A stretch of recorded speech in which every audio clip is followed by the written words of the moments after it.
Hey guys, how you going?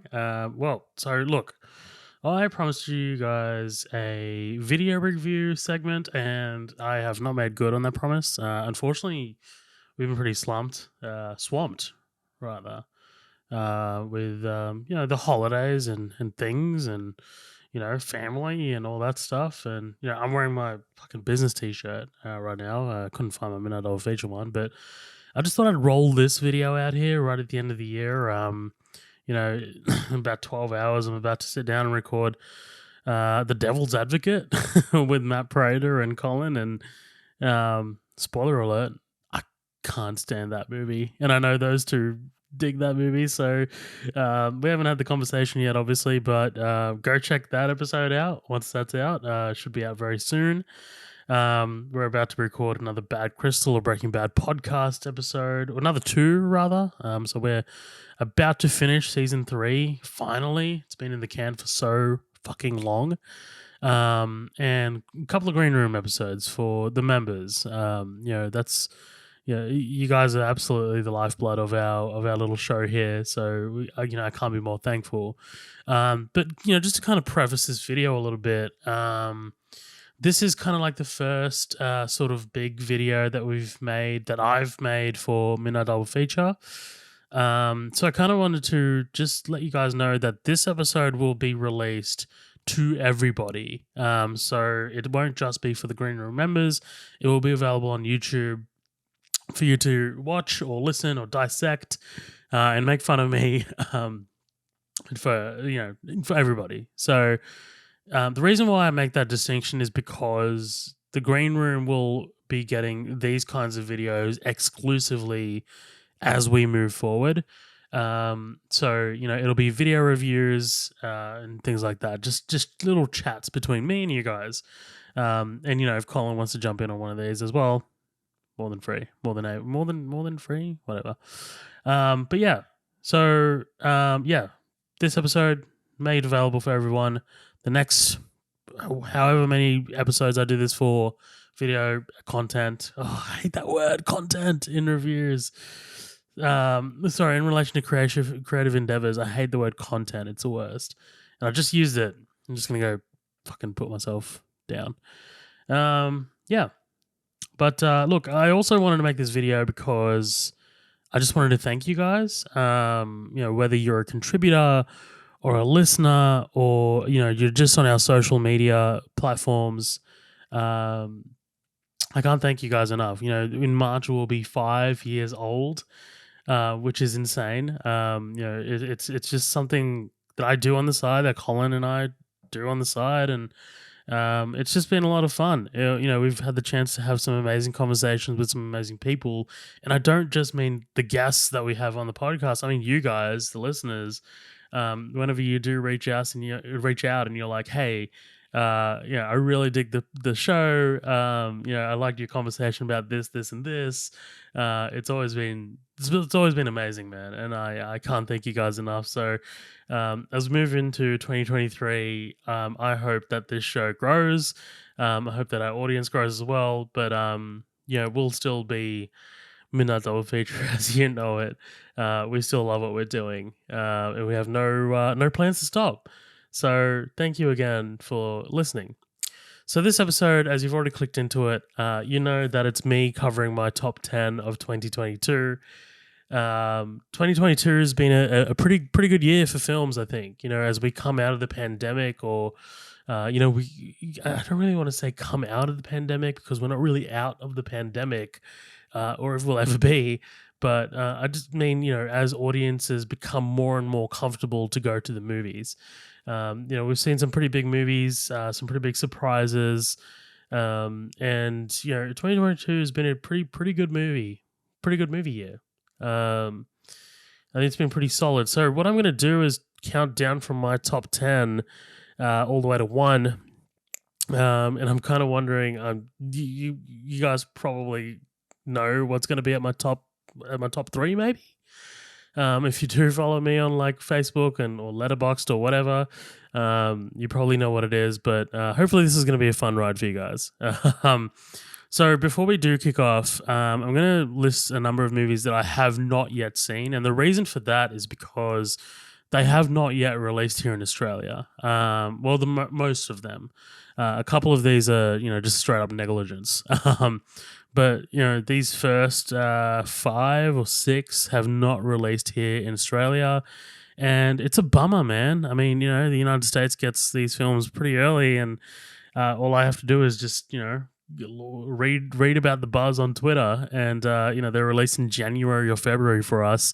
Not sure if it's an Oscar play, just to keep the films in conversation when the Oscar show happens in March. But yeah, so I have not seen Banshees of Inisherin. That's the Colin Farrell and Brendan Gleeson film directed by Martin McDonagh. Obviously, Martin McDonagh did 3 Billboards outside Ebbing, Missouri, which we covered on the podcast, which was actually, I really dig that movie. He did 7 Psychopaths. He did In Bruges. I've been hearing some fantastic things about that movie, including some really solid buzz for Colin Farrell for Best Actor, which will be pretty awesome. I've always loved Colin Farrell. The other movie that I haven't seen that also has probably a lock for Best Actress right now is Tar, directed by Todd Field, starring Cate Blanchett. That is one that I have not yet seen, had not had the chance to see yet, but I'm really excited to check it out. And of course, Mr. Steven Spielberg's, I guess, memoir in The Fabelmans, I have not had the chance to check out yet. But I'm really excited for that. I mean, Steven Spielberg does not miss for me at all.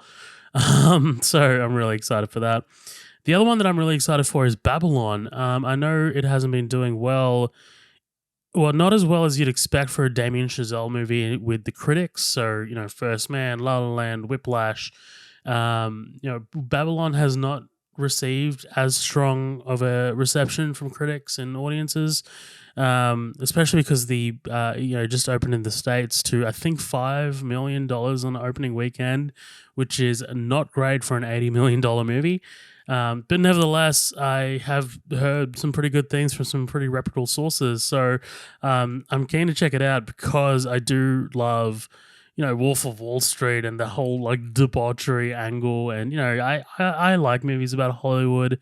We're getting more and more of these kinds of movies because, filmmakers started making this during the pandemic, and a lot of them have realized that filmmaking means quite a bit to them. And, the pandemic took a lot of that away from them. So Babylon is one that I'm excited for. Another one that I'm excited for, and I have no idea what it's about other than I've seen it on top of some pretty big lists, is After Sun. I think this is a romance film. I know nothing about it other than it's this particular director's debut. Unfortunately, I don't have a name in front of me. And because it's video, you know what? I can just probably pause this video and check it and come back. But fuck that, I'm on a roll. So the other one is The Whale. And The Whale has not released here yet, but I'm really excited for it. It's an A24 film directed by Darren Aronofsky, starring Brendan Fraser, returning to the limelight. Everyone loves a bit of Fraser. We rapped about him on the Mummy episode. If you have the chance to check that episode out, that was a fantastic episode. We loved him. We love Brendan Fraser. But I heard that that's pretty fantastic and hits you right in the feels. And the last one that I haven't seen, this is the one that's purely because of negligence. It's been out for quite a while now. Is RRR? The big Indian blockbuster that's kind of taken the world by storm. I heard that this is pretty fantastic, and unfortunately, I just haven't had the chance to check it out. But I do want to, and I. Hopefully I'll be able to set aside, I think it's 3 hours and change, which is pretty insane. But all Indian movies are pretty long, so, it's not that much of a surprise. All right. So, look, I'm going to go ahead and kick off my top 10 list. And this is number 10. And for me, okay, so look, these first maybe 4 choices, you're going to be like, what? Really? Top 10? But just kind of take into account the movies that I haven't seen yet. I haven't seen The Fabelmans, I haven't seen Tar, I haven't seen The Whale, which might be movies that I, might want to put on top. So The Menu is my number 10. The Menu is directed by Mark Mylod. And if you recognize that name, it's because he's quite a bit of a television director, journeyman director sort of thing. You know, he's directed episodes of Succession, Game of Thrones. Like he's man, he is like he's like everywhere on TV. And I don't. This is not his directorial debut, but man, this was a solid movie. It was so sharply written and really witty and kind of like edge on your seat, sort of like mystery.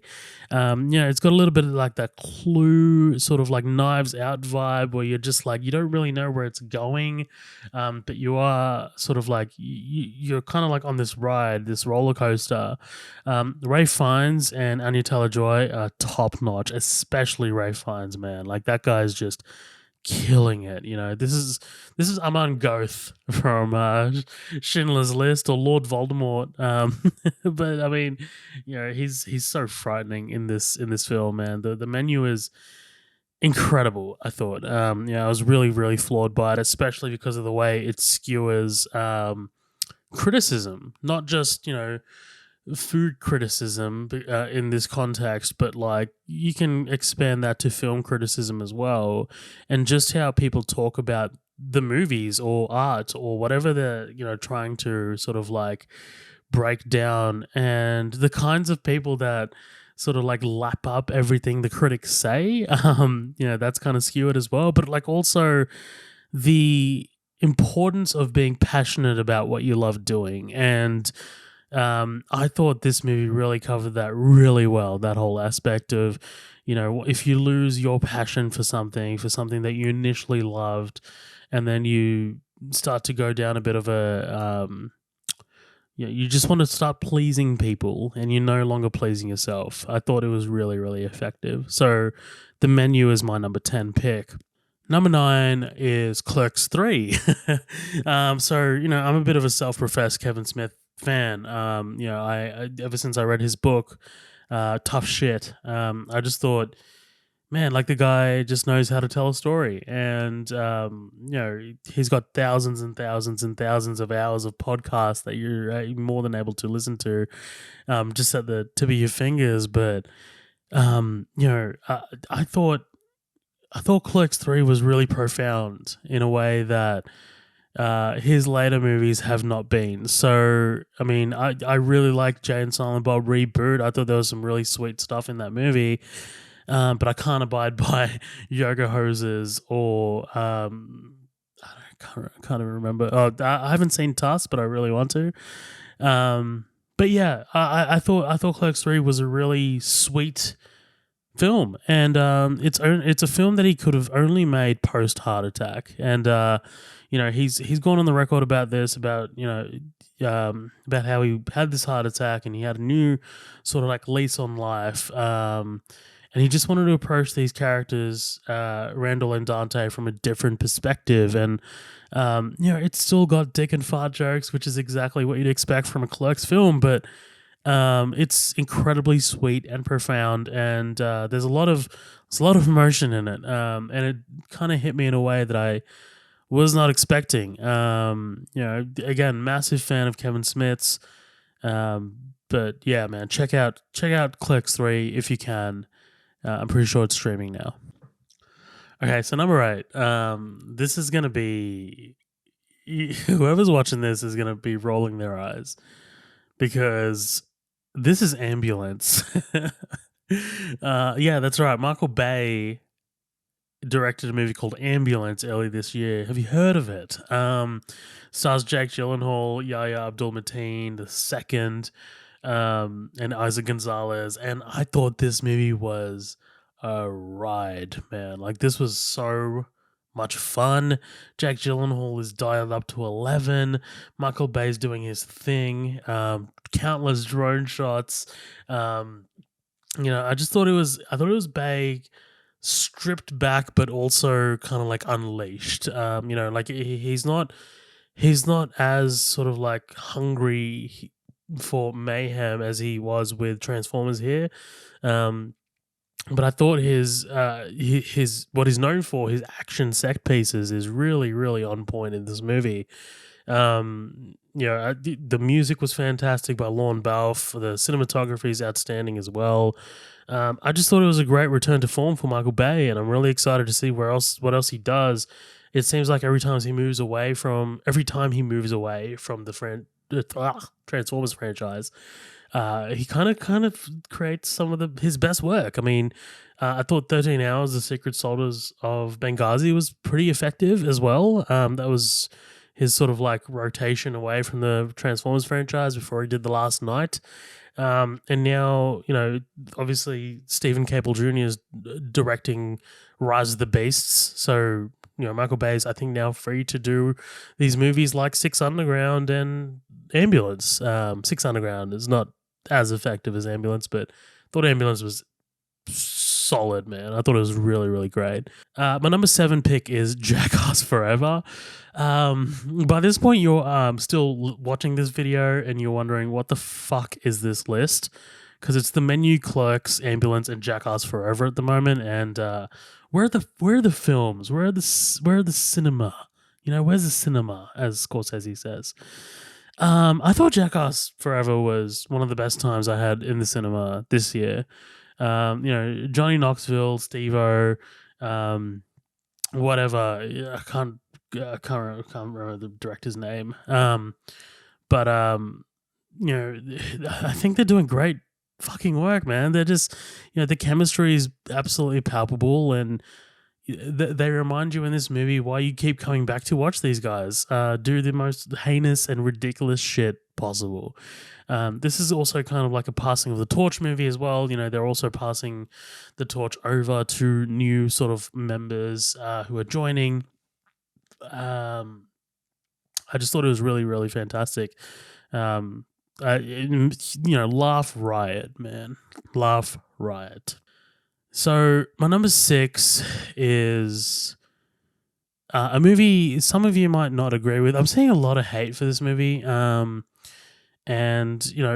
I understand why sometimes, but not really, because I don't know, I feel like it was made for the cinematic experience and not really at home. But the Batman, I thought the Batman was incredibly effective at the movies. I have not revisited at home yet. I know a lot of people were kind of put off about it at home, saying that it's not as it's kind of boring at home.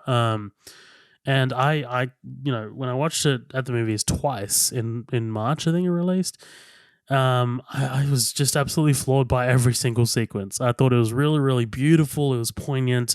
It was nice following this story of this Batman, this very young year 2 Batman, going from someone who was driven by hate and vengeance and revenge to realizing at the end that this might not be the most effective way to fight crime in the city and inspire others. I just thought that was really, really fantastic. And I thought Robin Pattinson really, really fit the role well. I would like to see more of his sort of Bruce Wayne. We didn't get too much of his Bruce Wayne, but I thought that his Batman was incredibly effective. His car was absolutely gorgeous. There's some great videos with the cinematographer and Matt Reeves talking about the kinds of lenses that they use. There's sort of like these older lenses. So there's like a bit more of like this blur effect on the sort of like fringing here on the edges. I'm not sure if that worked properly. But yeah, I thought it was really effective. And, I thought Colin Farrell again was just absolutely killing it as the Joker. Paul Dano was fantastic as the Riddler. And John Turturro was awesome as Carmine Falcone. I thought it was a fantastic kickoff to, if we, the Warner Brothers is kind of in shambles right now, but if we do get additional films from Matt Reeves starring Robert Pattinson as Batman, I think it was a solid kickoff. So I'm really keen to see where they go from there. My number 5 pick is Guillermo del Toro's Pinocchio. This is a more recent release. It is the second Netflix movie on this list. The other one will be revealed a bit later. You might already know what it is. But Pinocchio was profound, I thought. I thought that this is co-directed. I'm so sorry, I cannot remember the other guy's name. I can find it, but editing, and it's late. It's 1 a.m. and I'm podcasting in the morning. So come on, guys. But I thought that this was profound. This is an adaptation of this story that it's kind of like, it's in everyone's heads. Everyone knows what Pinocchio is. Everyone knows the legend of Pinocchio and Geppetto. And I thought that this was, I cried in this movie, man. It was so sweet. And I feel like that this is more Geppetto's story than Pinocchio's, and I think that was a fantastic choice. I think Del Toro's love for storytelling really shines through in this movie. The voice acting is superb. The stop motion is absolutely gorgeous. This must have taken so long to do. I was listening to a podcast, Real Blend, actually. We had managing director on the podcast, little plug, Sean O'Connell on our podcast, and on their podcast they interviewed Del Toro, and he said, yeah, we had 60 sort of like additional units setting up the sort of like stop motion sort of set pieces, because otherwise the movie would have taken 23 years or something to finish, which is insane. But I thought this was fantastic, man. So that's Pinocchio. There were 2 Pinocchio movies released this year. Do not watch the first one. I love Robert Zemeckis to death. But I thought that movie, from what I saw of it, was not amazing. And it sucks because I love Tom Hanks, obviously. My number 4 is a little horror movie called Barbarian. And Barbarian this is kind of one of those movies where, and it's such a cliche to say, but the less you know, the better. I thought that this was, I didn't know anything about it going in. I'd only seen a poster. I didn't even know it was set in an Airbnb.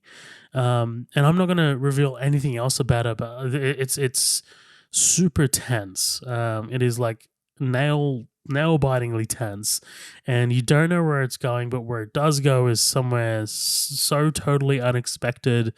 But it really is. It really is paid off, I think. And I haven't been surprised by a movie all year more than Barbarian. I thought it was really, really solid. So if you're in one night and you want to rent a horror movie, and you don't really know what else to do, and you're just stuck with your girlfriend or your partner or whatever, and all you need to do is just rent Barbarian, check it out, turn all the lights off, and you'll have a great wicked time, actually. So that is directed by a guy named Zach Cregger. This is his first film. I may be wrong on that, but pretty sure it's his first film. I'm excited to see where he goes, man. It's so interesting to see a director come out of the woodwork and just absolutely knock it out of the park, because there's so much more potential to be mined there from that director. So that's number 4. That's Barbarian. My number 3 is The Woman King. This is not directed by a first-time director. This is Gina Prince Bythewood's The Woman King, starring Viola Davis, Lashana Lynch, Thesu Mbedu. I thought this was fantastic. I know that this got marred by the real life sort of events that this was sort of covering. And I think the movie addresses a lot of the real world issues that is brought up by people who, say that, oh, this movie is kind of like glamorizing these people who were involved in the slave trade. And I don't really agree with that perspective, because I think the movie addresses that pretty well. But I thought this was outstanding, man. Like, these top 3 were really tough to choose. But I thought The Woman King was fantastic. I thought Viola Davis is doing things that Viola Davis is super well known for doing now, and that's just being incredible. I thought, she absolutely knocked it out of the park. And Lashana Lynch is just so likable in this. The action cinematography is gorgeous. The score is outstanding. This is something that you had to see in the big screen. or if not, go watch it on an 85-inch 4K TV, because it's a gorgeous film, man, and you got to check it out, start to finish. It is superb. Something else that is just as superb is my number 2 pick, which is the other Netflix movie I had on this list, Glass Onion, a Knives Out mystery. Rian Johnson does it again, man. He follows up Knives Out with something that is so profoundly different to Knives Out, but also has the DNA of Knives Out. I thought that this was a perfect sort of follow up. I hesitate to call it a sequel because it's not really a sequel. It follows a different set of characters other than Daniel Craig's a detective, but I thought that this was really sharp, really witty. It skewers what we know about, I guess, it might be a little controversial with Elon Musk, but it skewers the 10% or the 1%. Sorry. But yeah, man, I thought this. I was not expecting the twists and turns for this movie. Like Barbarian, did not know too much about it going in, and I think that's the perfect way to watch it. There are so many twists and turns. You won't see them coming. It is outstanding, man. I think Janelle Monáe gives one of the best performances of the year, and she absolutely deserves to be nominated for an Oscar. My number 1 pick, you can probably guess what it is. Top Gun Maverick, baby. How could it not be? I am admittedly not the biggest fan of the original Top Gun, directed by Tony Scott. I it is what it is. It's over the top. It's bromance, whatever. But I thought that Joseph Kosinski's Top Gun Maverick was just absolutely perfect in every way. Perfect. The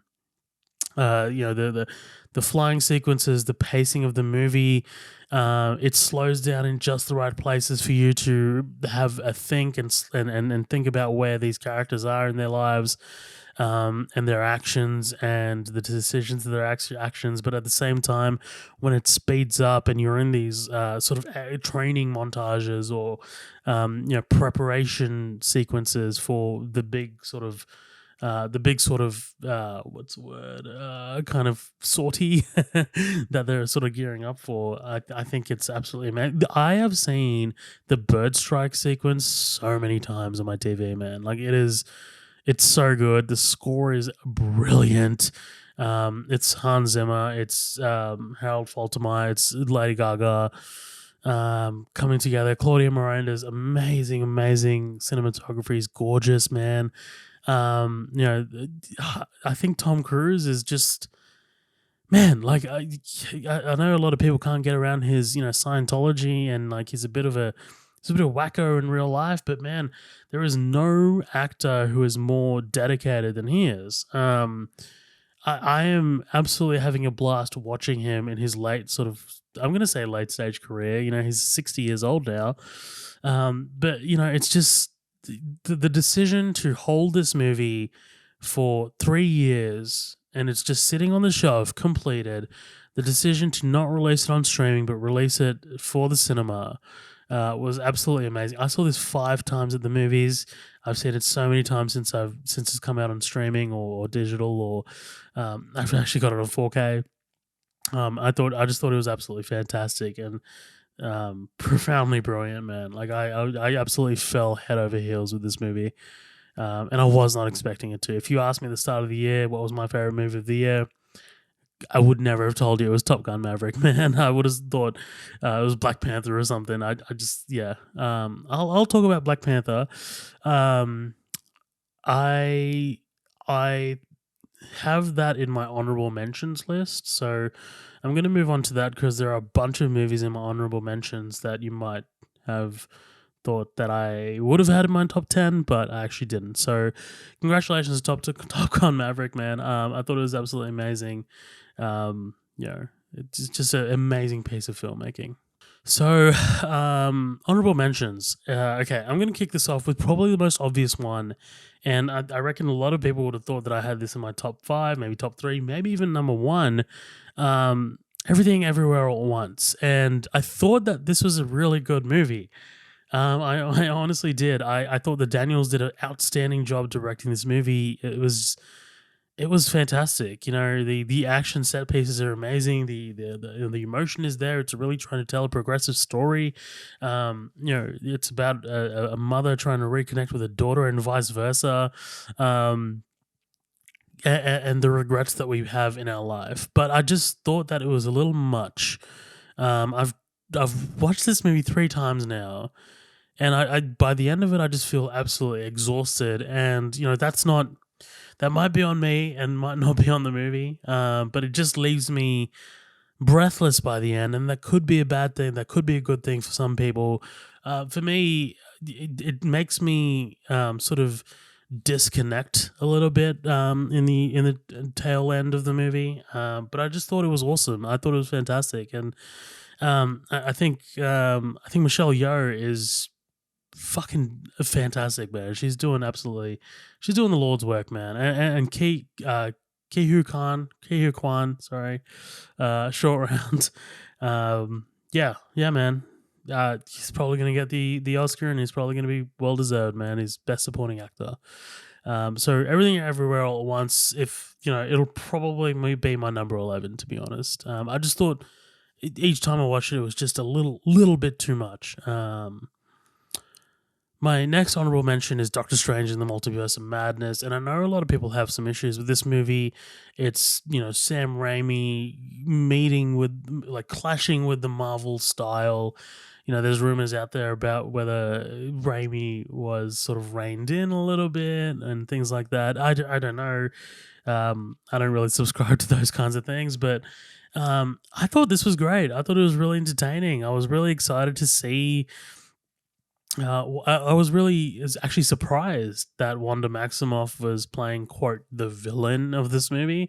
I had no idea going into it who was going to be the villain of this movie, and then when I found out it was Wanda, I was like, "Whoa, okay, that's pretty cool, man," because she's been through some shit. You know, she's been through some pretty traumatic things, so I was really excited to see her sort of going at it and being brutal. Honestly, you know, the cameos and the surprises are pretty solid. I was really high on the surprises. It didn't really make my top 10. No Marvel movie did actually this year, but I thought it was really solid. Moving on, also similarly, Black Panther: Wakanda Forever, and I'll explain why that didn't really make my top 10. So I thought it was really good. I just thought that it was, and to, you know, of no fault of the movies, it was missing the Bozeman factor. And there's nothing that the movie can do about that. You know, the guy's unfortunately passed away. You know, I remember exactly where I was and how I found out that he had passed away. But you know, it, I just think that there was a Chadwick Boseman sized hole in this movie, and Tana Koita is great as Namor, and Letitia Wright's fantastic as the new Black Panther. But I just thought it was missing something, and it didn't really click with me. I think like all of the Ironheart stuff was not very necessary. I thought it kind of distracted and muddled up a lot of what made the movie good, namely all of the Namor stuff. I thought that was really fantastic, but you know, the idea that these two sort of minorities in real life actually have the power to rise up and, you know, take charge. I also thought that kind of like sort of retreaded a little bit of Killmonger's sort of ideals in the first film, but I think the score was fantastic, man. Ludwig Göransson just continues to knock it out of the park, man. There's the track that I love listening to, and it's actually my alarm when I wake up in the morning is actually called Wakanda Forever, and it's when Shuri finds the mask or gets her costume, and it's this amazing electric guitar riff. It's brilliant. It's awesome. So that's Black Panther: Wakanda Forever. The other honorable mention that I had was X. X was a small horror movie directed by Ty West. Came out earlier in the year. That movie secretly set up a whole trilogy of films. The second one was also released this year. It was called Pearl, and Mia Goth is just absolutely killing it in these three sort of movies. I haven't seen the newest one. But she was great in X. She apparently is great in Pearl. But X was solid. I thought. This was um, it was a Sunday night slasher movie that we just fell in love with. It was really, really well made. It was great characters, great kills, and again, a solid performance from Mia Goth. So definitely check out X if you can. The other honorable mention was The Northman. This was an early film released earlier this year, directed by Robert Eggers, starring, I was about to say Stellan, Alexander Skarsgård. I really, really enjoyed this movie, and I can absolutely see why people did not enjoy this movie.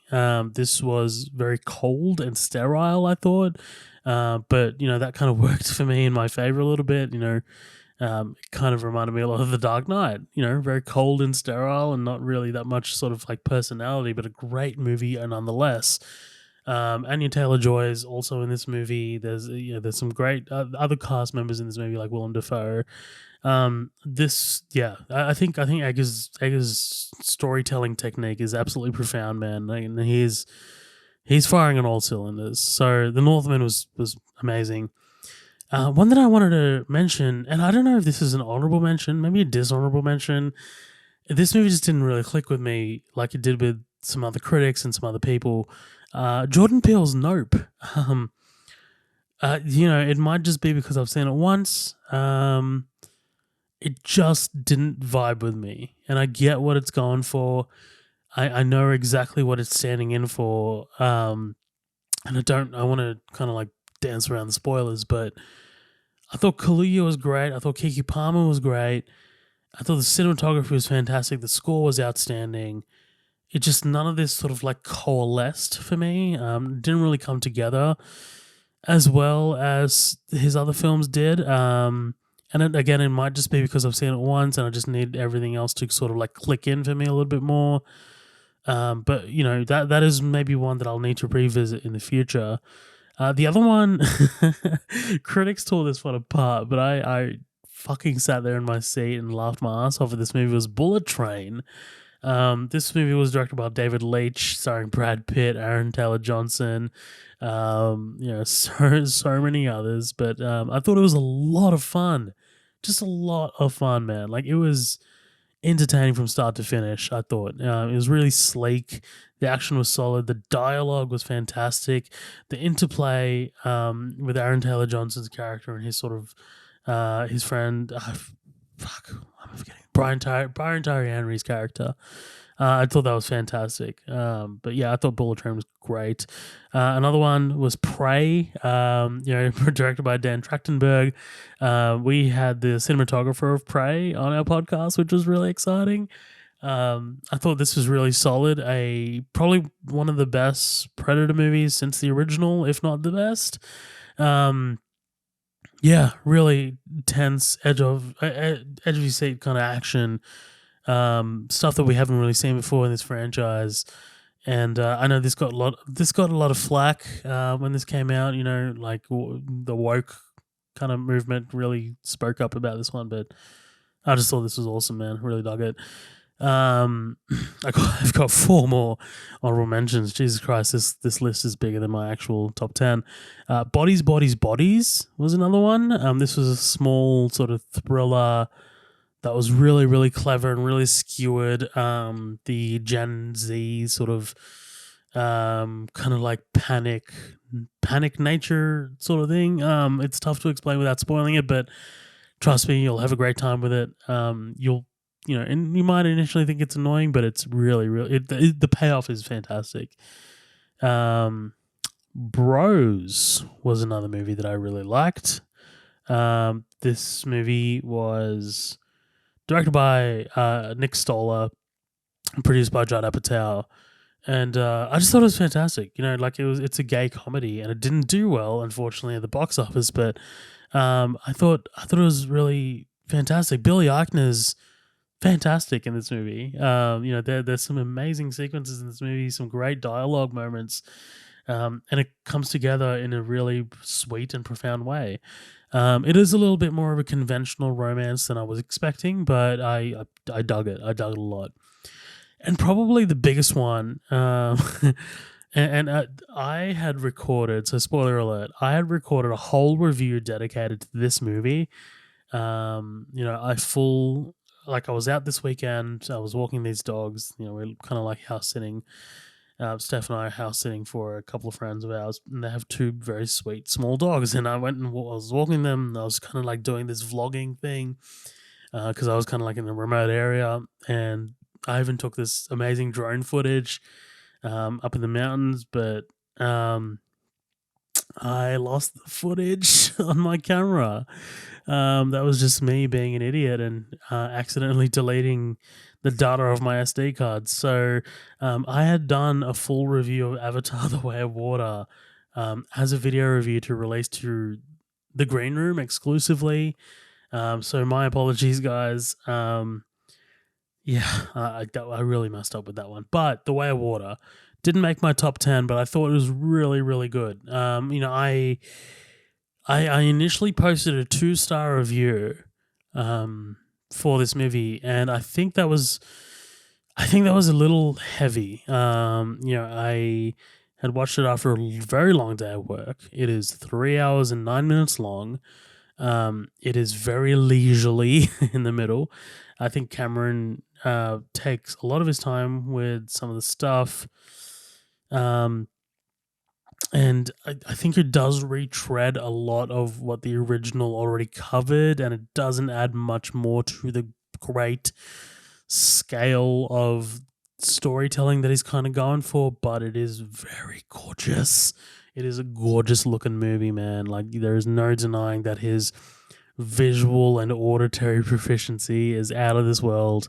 And there are times where I cared about some of these characters. The second time that I watched this, I've seen this twice now.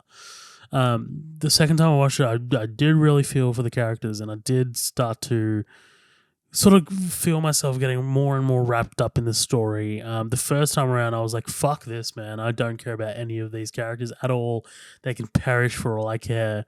But by the second time I watched it, I guess maybe because I knew what I was in for, but I thought the emotional beats really sort of got me a little more than the first time I watched it.